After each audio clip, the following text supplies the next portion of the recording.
Welcome to Well Played Podcast, a show on all things playful and joyous in education. Well Played is part of the On Podcast Media Network.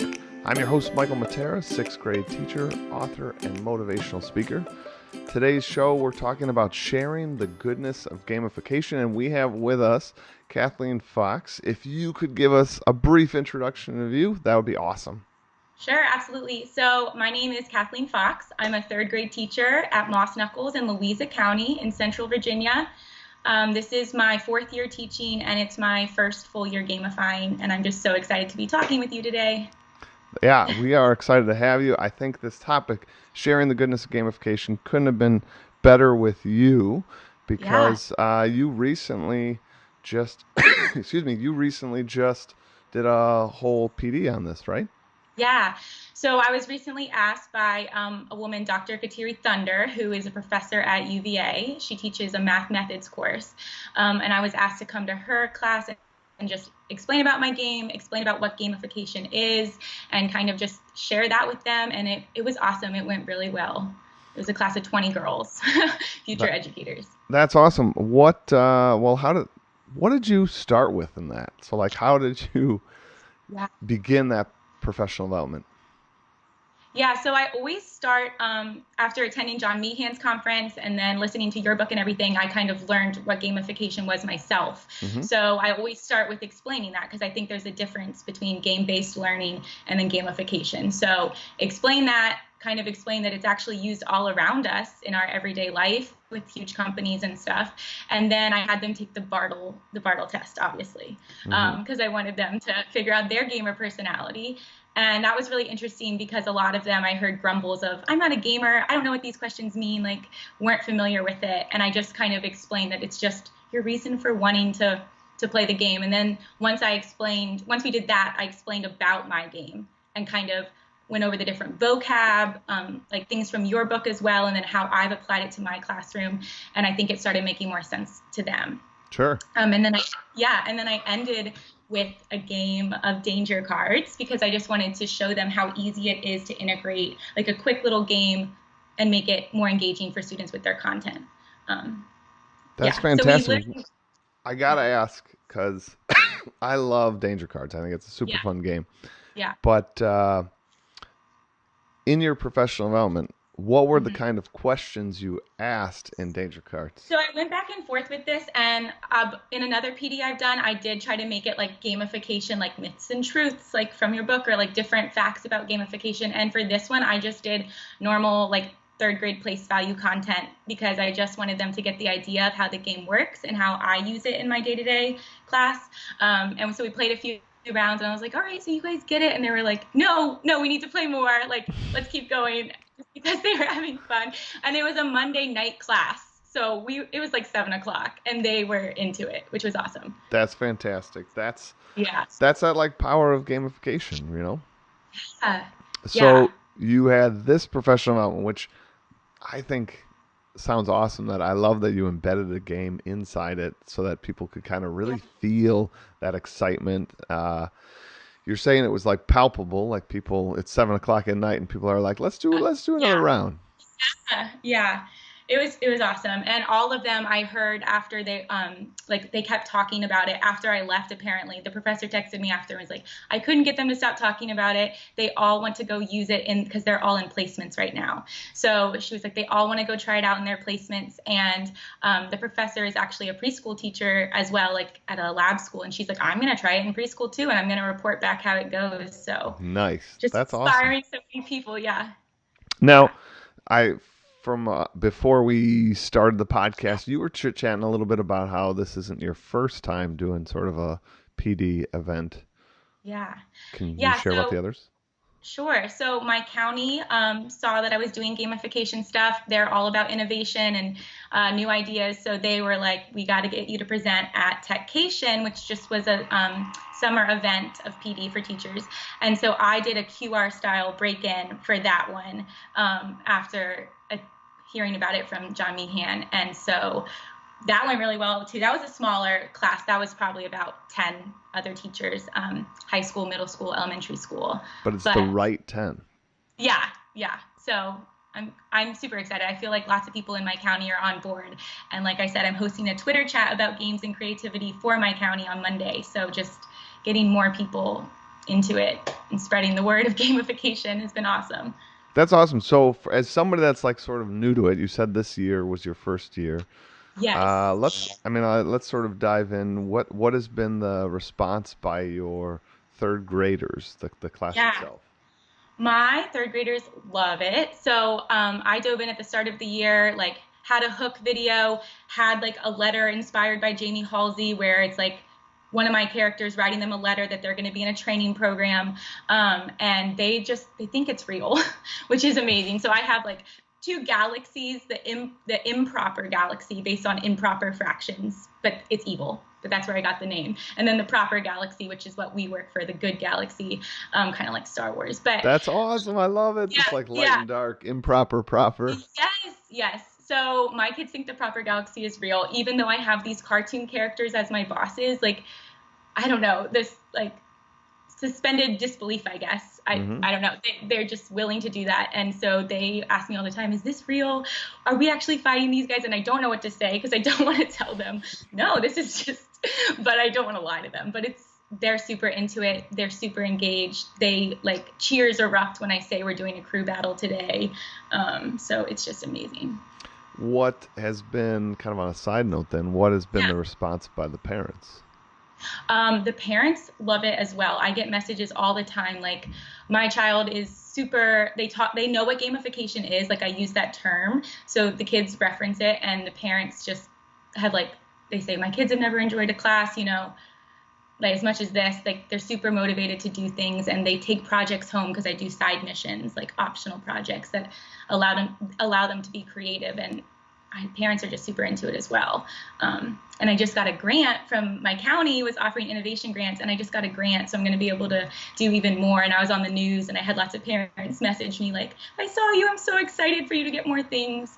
So that is also fantastic. I love that, your community, both the students, the parents, and now even like a grant within your district's giving you the chance to springboard and even do more in this area. Exactly. That's fantastic. Yeah. That's awesome.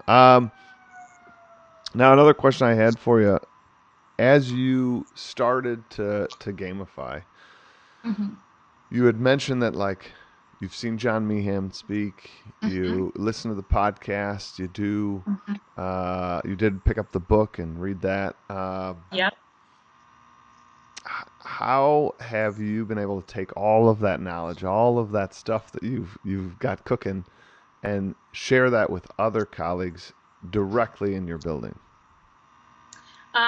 Well, so they come to me all the time, and they're like, even just yesterday, somebody was walking down the hall like, hey, you're doing gamification, right? And I'm like, yeah, come by anytime. And so I feel like my door is always open to them to come in and see what I'm doing.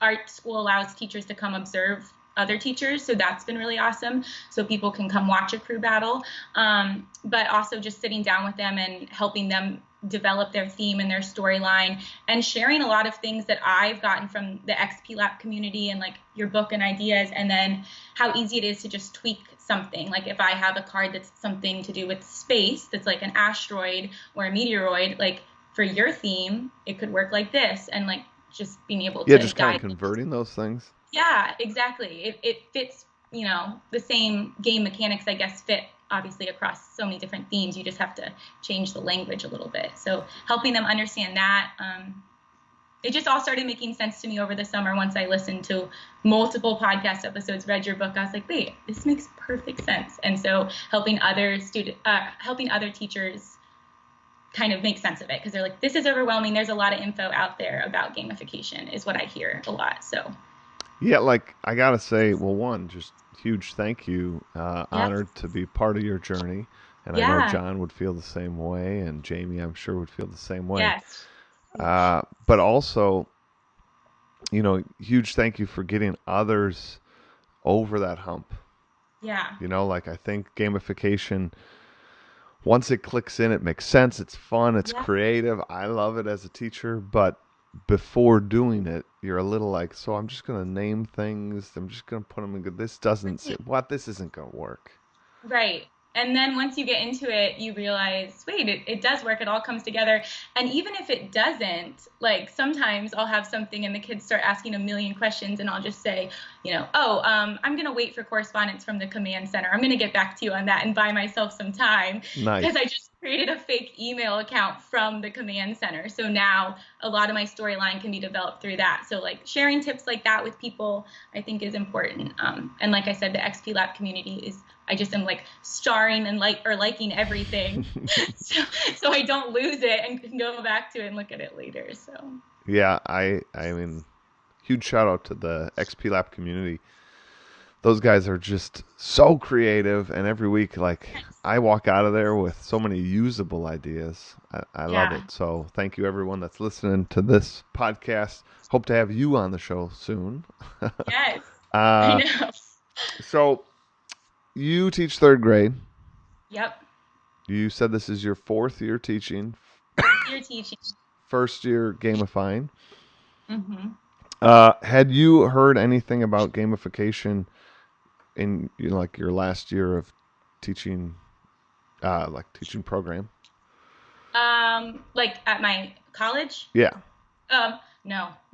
Oh. No, I know. I hadn't heard about anything about gamification, like I said, until I attended John Meehan's presentation, like kind of on a whim. I didn't even really know what it fully was. Like I thought it was more game-based learning, like using a game for math, that's great. And then I saw him speak and my mind was blown.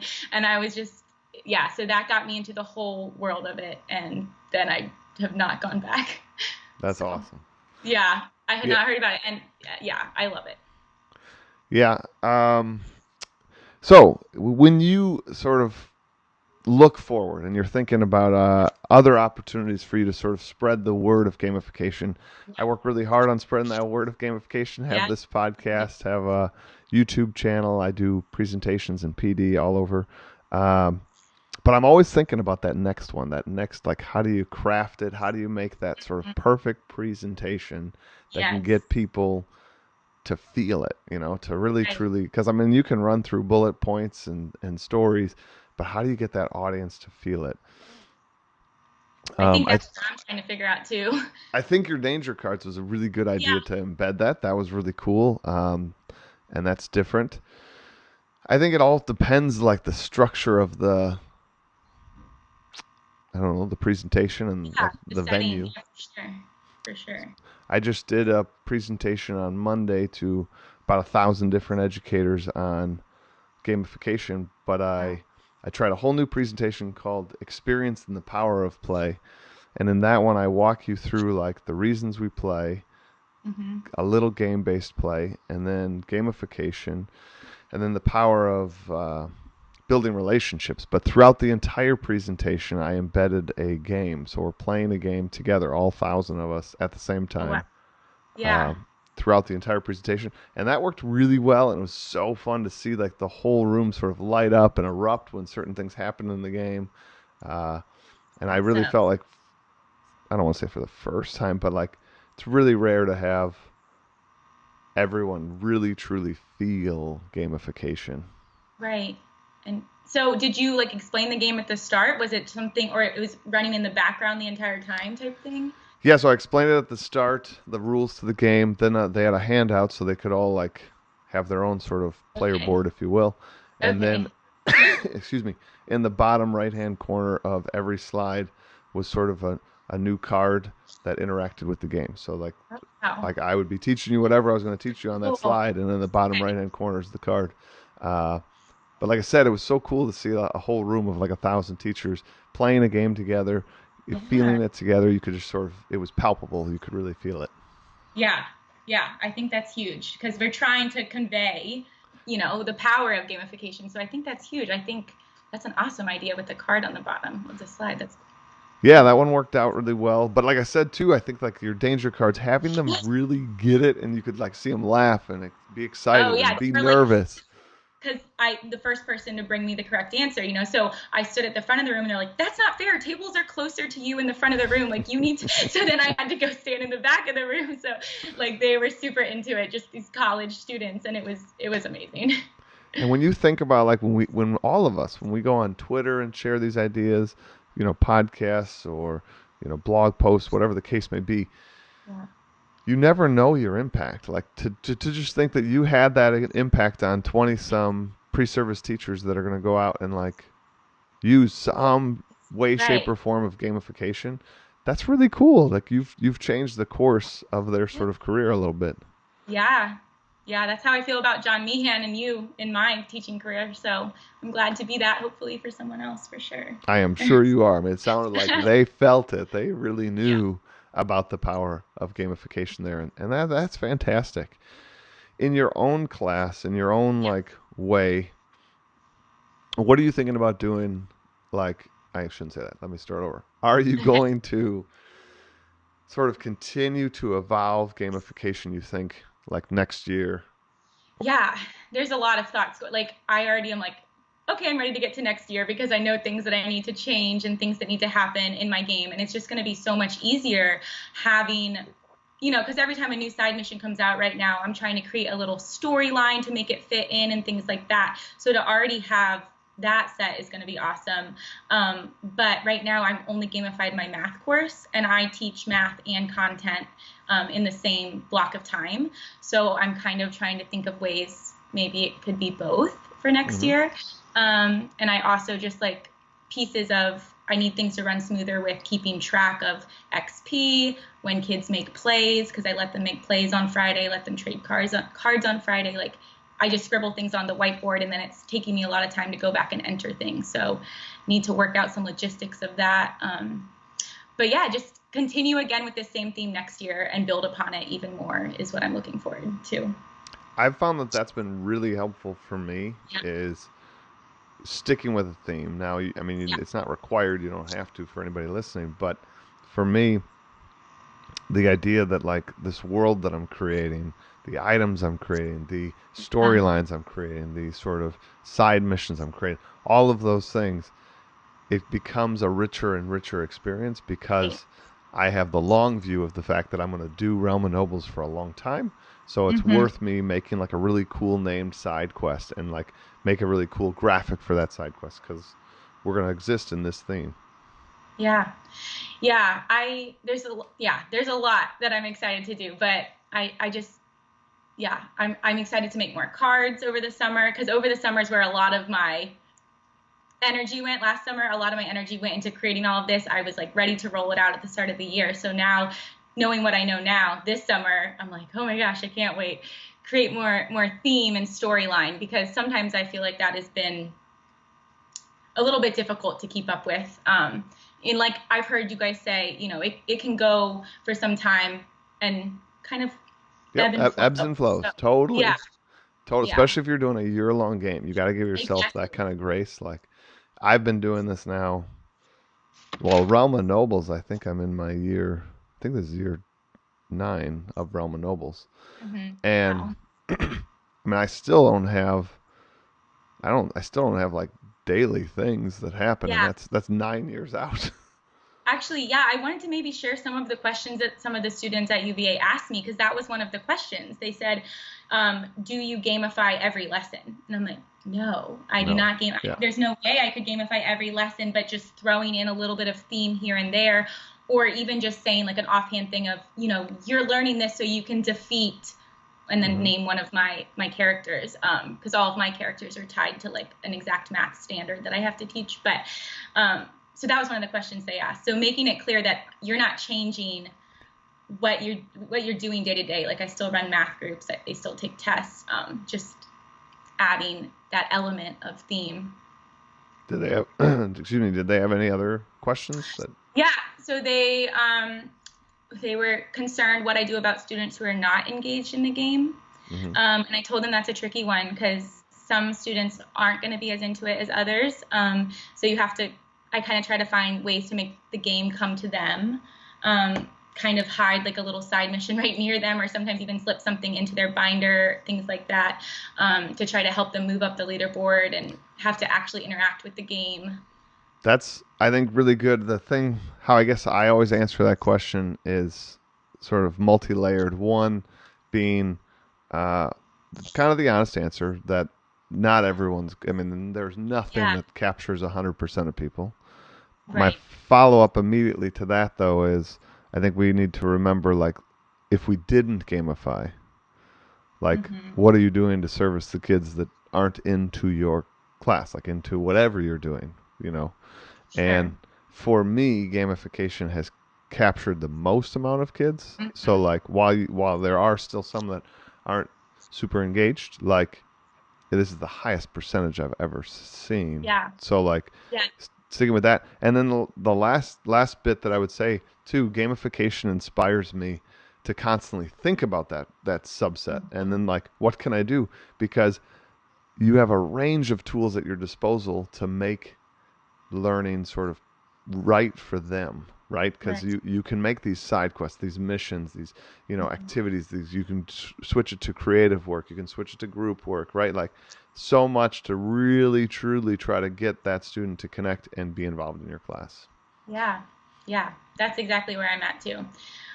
They also asked, what do I do about over competitiveness? Like, does that ever happen? And I was like, yes, all the time. But I Hmm. think that's like a real life skill that they need to learn to deal with not winning the crew battle or having another crew, just like cause destruction to their Hmm. crew, take points from them, and like learning to deal with that and overcome that, and also being a good sport when you do win.